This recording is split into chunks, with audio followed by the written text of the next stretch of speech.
ma session de jeu prit fin brutalement sur un message indiquant que mon personnage avait été suspendu. L'écran devint noir et je fus éjecté sans plus de cérémonie de Boundless Realm. Pas de quoi être surpris. J'aurais dû me douter que ça arriverait. Après tout, je venais de désobéir aux ordres directs du président. J'avais dit à Taïcha, ma femme PNJ, de s'enfuir. Mais qu'allait-il m'arriver? Gisant dans l'obscurité de ma capsule de réalité virtuelle, je comptais les secondes qui s'écoulaient avant l'ouverture du verrou. Bientôt, je devrais assumer les conséquences de mes actes. J'avais probablement déjà été renvoyé de l'entreprise, mais les sanctions ne s'arrêteraient pas là. Et après tout, pourquoi est-ce que je m'inquiétais autant? Ils pouvaient me renvoyer, m'engueuler, me traîner dans la boue autant qu'ils le voulaient. Quelle importance, vu que j'étais déjà mort? Il n'y avait pas d'autre façon d'interpréter la vidéo que je venais de voir, celle de mes funérailles. Mort, numérisé. Je n'arrivais pas à concevoir que je n'étais plus vivant. Dans quoi mon esprit avait-il été importé? Ils avaient probablement conçu un androïde à mon image, le genre criant de vérité avec des expressions faciales réalistes qui pourraient tromper tout le monde et un corps capable d'imiter la respiration et les battements de cœur.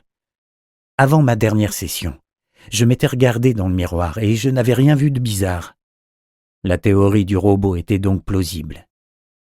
Et si l'entreprise Boundless Realm avait décidé de consacrer du temps et des ressources à la création de ce nouveau corps, cela voulait probablement dire que j'étais devenu leur propriété.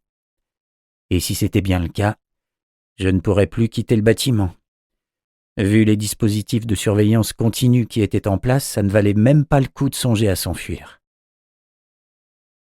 La capsule émit un bip et un clic mécanique m'indiqua que le verrou était désormais ouvert.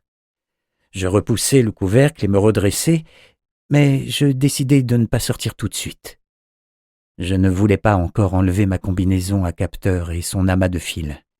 Au lieu de ça, je touchais mon corps et examinais mes bras et mes jambes sous tous les angles, sceptique.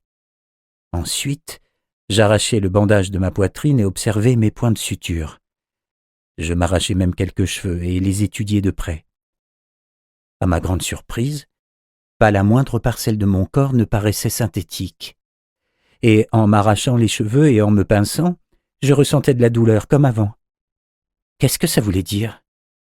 Soit la robotique avait atteint un niveau de perfection inégalé, soit je m'étais trompé et j'étais toujours dans mon corps. Mais alors, que signifiait cette vidéo de mes funérailles? Je sortis de la capsule et m'habillai rapidement. Je m'attendais à recevoir de la visite d'une minute à l'autre pour rendre des comptes sur ma désobéissance flagrante. Soit, qu'ils viennent me chercher. Ce serait l'occasion idéale de leur poser des questions gênantes et d'exiger des réponses claires. Moins de 5 minutes plus tard, la poignée de la porte de mon bureau s'enclencha doucement et une silhouette apparut. Andrei Soloviev, le chef de la sécurité in-game. Pas de bol. J'avais espéré voir apparaître Thomas Heywood, le président, ou mon supérieur directeur, le directeur des opérations spéciales, Max Toner. Je m'étais préparé mentalement pour leur faire face. J'avais même mis au point un plan pour les obliger à me dire la vérité. Mais je n'étais pas du tout prêt à affronter le gorille de la sécurité. Andrei Soloviev m'inspirait une terreur involontaire, implacable, instinctive. C'était un vétéran des forces spéciales, un homme qui avait pris de nombreuses vies. Ses mouvements étaient précis, son regard tenace et intense, mais surtout, il avait les yeux d'un prédateur sûr de lui. Il considérait tout le monde comme un adversaire potentiel. J'étais sûr qu'il réfléchissait déjà à la manière la plus rapide et efficace de me tuer, juste au cas où. Et puis, il y avait autre chose qui me chiffonnait à propos d'Andrei.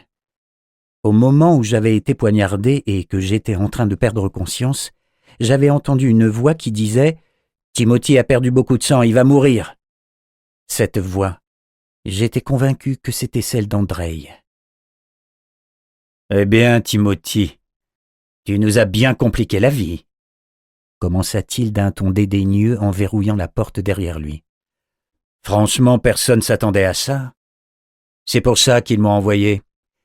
Alors voilà, Toi et moi, on va avoir une petite... Pour continuer à écouter ce livre audio gratuitement, cliquez sur le lien dans la description et vous pourrez l'écouter en entier sans frais grâce à l'essai de 30 jours d'Audible.